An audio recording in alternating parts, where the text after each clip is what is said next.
দাঁড়া, তোমারে আমি কতবার করছি ঘরে বাজারঘাট কিছুই নেই, তুমি কি বাজারঘাট আনবা না? বাজার ঘাট নেই তা তো আমি শুনেছি, 1 তারিখে বেতন পাই তারপর আবার সব কিছু নিয়ে আসবানি।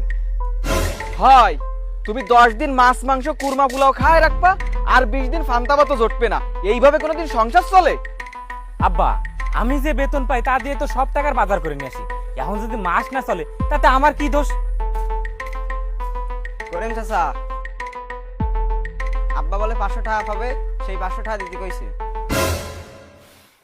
ওই যে আগের দিন তোর কাকার দাতে 500 টাকা এনে বাজার করিলাম, এখন দে সেই টাকা দে।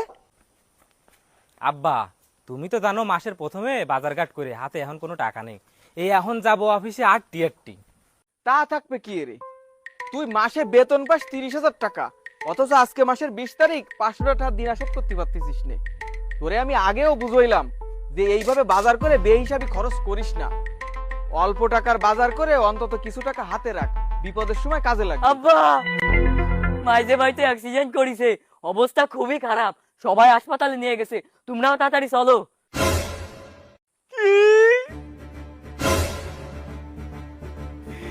এই জন্য তোরে কইলাম হাতে কাটিয়ে একটু টাকা পয়সা রাখ, এই যে এত বড় একটা বিপদ, এখন এই বিপদ আমি টাকা কোয়ালে পাবো? ওরে তুমি বাইঙ্গে বইলো না, কোমর শক্ত করো, ঘরে যে সোনা দানা আছে তাই নিয়ে বাজারে যাও, বেঁচে আসো, আমি হাসপাতালে গেলাম, তোর আর আজকেরা অফিসে যা লাগবে না, তুই তাড়াতাড়ি চল।